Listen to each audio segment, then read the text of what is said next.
अतिवृष्टीने शेतकऱ्यांच्या झेंडूच्या फुलांची लागवड मोठ्या संकटात आली। दसरा दिवाळीच्या सणासाठी अपेक्षित नफा मिळेल की नाही यावर देखील आता शंका व्यक्त केली जाते। शेतकऱ्यांनी सरकारकडे त्वरित मदतीची मागणी सुद्धा केली आहे। सविस्तर पाहूयात।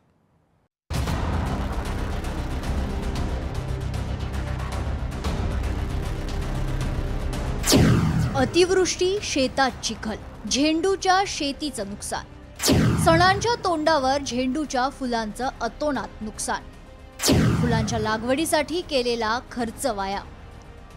मागील आठवड्यात सिल्लोड तालुक्यात ढगफुटी सदृश्य पाऊस झाला। दिवाळी दसरा सण या सणामध्ये झेंडूच्या फुलांची सर्वत्र मोठी मागणी असते। याच पार्श्वभूमीवर शेतकऱ्यांना कर्ज घेऊन फुलवलेला झेंडू अतिवृष्टीमुळे पूर्णपणे वाहून गेलाय। ऐन उमेदीच्या आणि दसरा दिवाळीच्या दिवसात शेतकऱ्यावर मोठं आर्थिक नुकसान झाले। आता घेतलेल्या कर्जाचे हप्ते कसे फेडायचे याची चिंता सिल्लोड तालुक्यातील केळगाव येथील शेतकऱ्याला लागली आहे। 14 तारखेच्या ज्या अतिवृष्टी झाली त्याच्यामध्ये माझं सगळं शेत वाहून गेलेलं आहे। मी हे झेंडू लावलेले होते, मक्का टाकलेली होती, 4 महिन्याची मेहनत माझी सर्व काही वाया गेलेली आहे।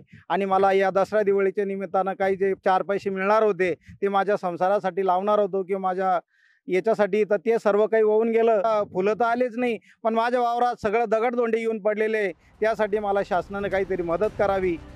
तसं पाहिलं तर दसरा दिवाळी हे सण म्हणजे वर्षभरातील मोठे सण। या निमित्तानं प्रत्येक व्यक्तीला पैशाच्या आवाकाची मोठी अपेक्षा असते। याच पैशातून सणाच्या निमित्तानं कुटुंबातील सदस्यांना नवीन कपडे, घरात गोडधोड पदार्थ केली जातात। महिला वर्ग विशेषतः आपल्या आवडीप्रमाणे नवीन दागदागिने करतात। मात्र केळगाव परिसरात झालेल्या अतिवृष्टीमुळे शेतकऱ्यांचं सर्व स्वप्न पुराच्या पाण्यात वाहून गेल्यानं महिला शेतकरी हताश झाल्यात। 14 तारखेला सकाळी एवढं झेंडूला औषधी मारली, फवारणी केली आणि दुसऱ्या दिवशी आमचे पूर्ण झेंडू वाहून गेले। आम्ही आता काय करणार आहे? आणि एवढं कर्ज घेतलेलं आहे, बचत गटाचं 2 लाख रुपये, मला भाचीचं लग्न करायचं, माझ्या मुलाची फीस भरायची, आता कुठून भरणार, काय करणार? यानं सरकारनं या गोष्टीला काहीतरी मदत करायला पाहिजे, तेव्हाच आमचं हे धकणार आहे। ज्या मातीत घाम गाळला त्याच मातीत आज आसवं गाळण्याची वेळ या शेतकऱ्यावर आली आहे। आधी अवकाळीनं झोडपलं, आता अतिवृष्टीनं संसार उद्ध्वस्त केले। कर्ज घेऊन फुलवलेला झेंडू मातीसह वाहून गेलाय। शेतकऱ्याच्या हाती कर्जाचे काटे आल्यानं रोजंदारीवर शेतात काम करणाऱ्या मजुरांसमोर मोठं आर्थिक संकट उभं ठाकलंय। आम्ही 4 महिन्यापासून काम करीत होतो रोजाना, हे सगळं होऊन गेलं। झेंडूचं रोप होतं, 4 महिन्यापासून मेहनत घेऊन आम्ही 150 रुपयाचं प्रमाण काम करत होतो, त्याचं सगळं करेल फळ वाया गेलं। याला शासनानं काहीतरी त्याला द्यायला पाहिजे आणि आम्हाला बी द्यायला पाहिजे, मंजुराला बी।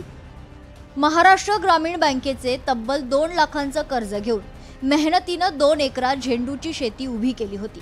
व्यापाऱ्यांनी प्रति किलो 25 ते 30 रुपये या दरानं झेंडू खरेदीसाठी बोलणंही केलं।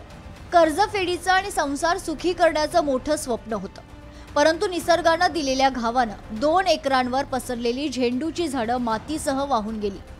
क्षणाभरात डोळ्यासमोरचं भविष्य उद्ध्वस्त झालं। मेहनतीनं उभं केलेलं पीक अतिवृष्टीत वाहून गेलंय। अवकाळी पावसानं शेतकऱ्यांचे संसार उद्ध्वस्त केले। त्यानंतर नुकत्याच आलेल्या महापुरात 3 एकरपैकी 2 एकर शेती पिकासकट वाहून गेली आहे। दसरा दिवाळीच्या मुहूर्तावर फुलणाऱ्या या शेतात आज केवळ दगड धोंडे उरलेत। या शेताच्या शेजारी असलेला मका देखील पावसाच्या पाण्यानं आडवा झालाय। शासनानं तातडीनं मदतीचा हात द्यावा अशी अपेक्षा शेतकरी वर्ग करतायत। अनिल साबळे, लोकशाही मराठी, सिल्लोड।